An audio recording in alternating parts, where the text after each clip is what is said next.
Привет!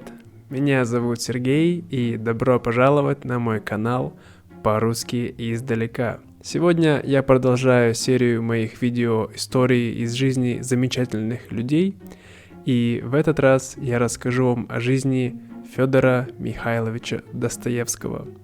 Я думаю, что во всех странах мира как минимум существует хоть одна его книга. Многие люди так хотят изучать русский язык, чтобы прочитать его книги в оригинале. Но знаете ли вы, через что пришлось пройти Федору Михайловичу, чтобы стать тем, кем он стал? Сегодня я расскажу вам об этом. Но прежде чем мы начнем, я хочу сказать большое спасибо всем моим патронам. Благодаря им я могу продолжать делать мой проект. И если вы также хотите меня поддержать, то вы можете сделать это вот здесь. Ну что, готовы? Поехали!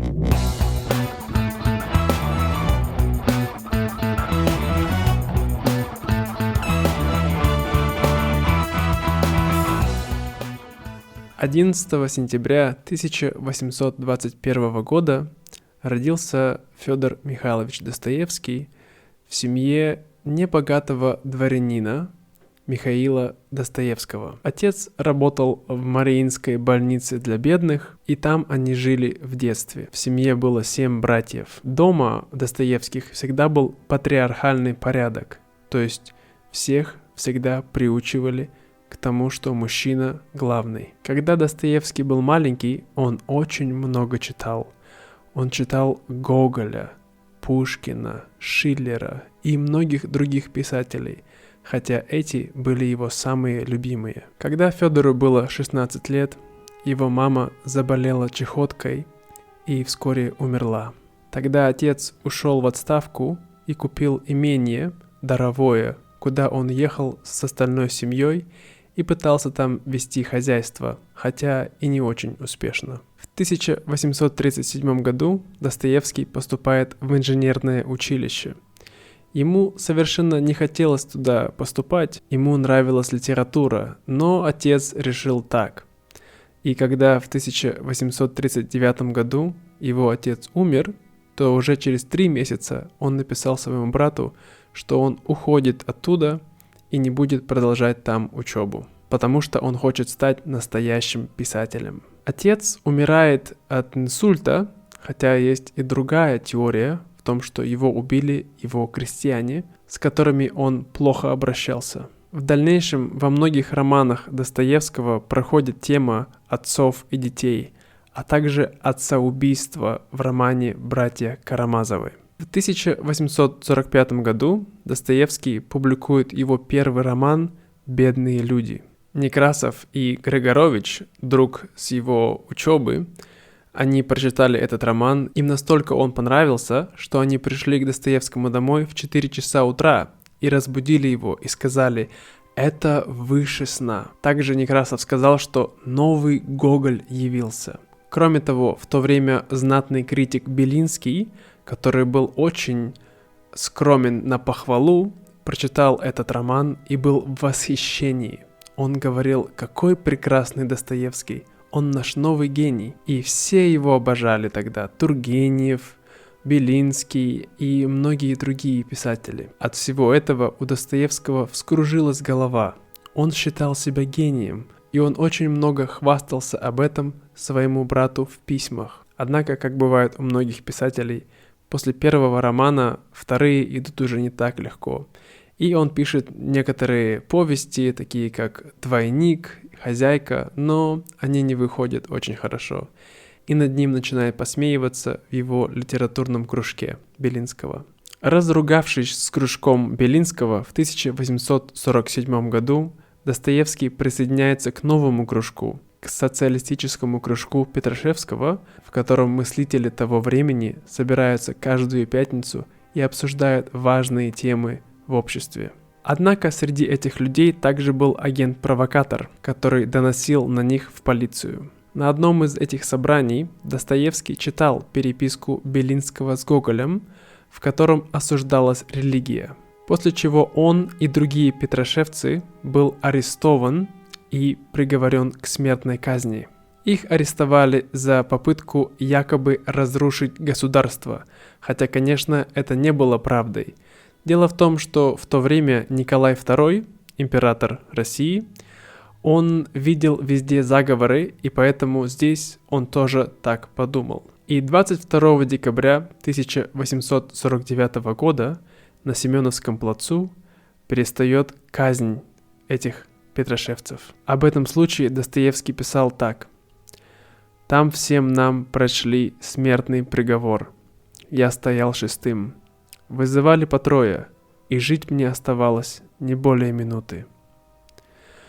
Однако перед тем, как вот-вот случилась казнь, и тем, кому надели колпаки на голову, в них собирались уже стрелять, приехал посланник от императора с помилованием всех этих людей. И вместо смертной казни их приговорили к каторге. Всех этих людей отправили в каторгу в Сибирь. Там, в Сибири, где Достоевский провел 6 лет, он получил Евангелие в самом начале от жены декабриста Фанвизиной, которое, как он говорил, помогло ему пройти через эти страшные 6 лет. В тюрьме Федор Михайлович встречает так много злобы и ненависти от людей к нему и к другим, таким же, как и он, что сначала он очень сильно теряется, но потом он начинает жалеть этих людей и любить их. Он слушает их истории, и это стало для него большим вдохновением в его последующем творчестве. После, по возвращении в Петербург в 1862 году, Достоевский пишет записки из «Мертвого дома», которые описывают тот ад, через который он прошел на каторге. Лев Толстой тогда скажет, что это одно из самых лучших произведений современной литературы, включая Пушкина. В феврале 1854 года Достоевский встречается с Марией Дмитриевной Исаевной, которая будет его будущая жена. Однако в то время она была замужем. Но через год ее муж скончался. Вообще, Достоевский не раз осуждался его друзьями за беспорядочную половую жизнь. И несмотря на то, что в 1867 году он женился на Исаевой, у него также был роман с Аполлинарией Сусловой. Это была эмансипированная женщина, или, как называл ее Достоевский, инфернальная женщина. С ней он путешествовал по Европе, где он также увлекся рулеткой и другими азартными играми. Тема азарта, любви, измены и похоти четко прослеживается во всех романах Достоевского. Когда в 1864 году умирает его жена, а через полгода умирает его самый близкий человек, его брат Михаил, Достоевский чувствует себя невероятно одиноким.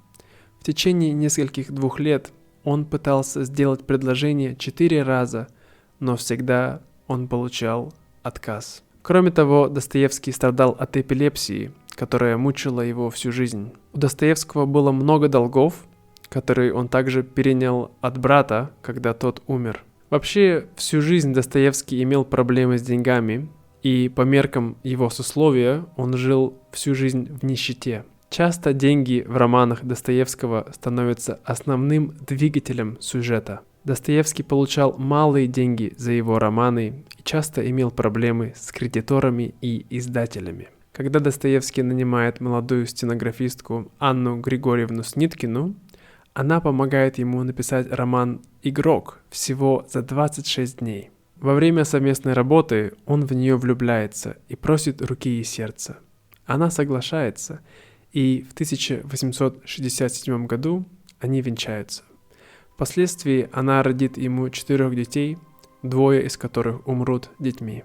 В то же время Достоевский дописывает роман «Преступление и наказание», за что получает неплохой гонорар и уезжает с молодой женой в Европу подальше от кредиторов. Уже во время жизни в Европе Достоевский пишет свой роман «Идиот».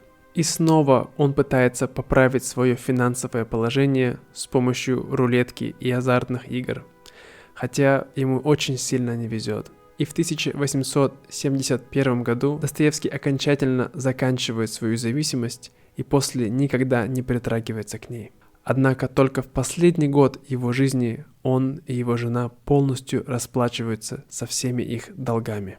Также в 5 последних романах Достоевского раскрывается тема убийства и раскаяния.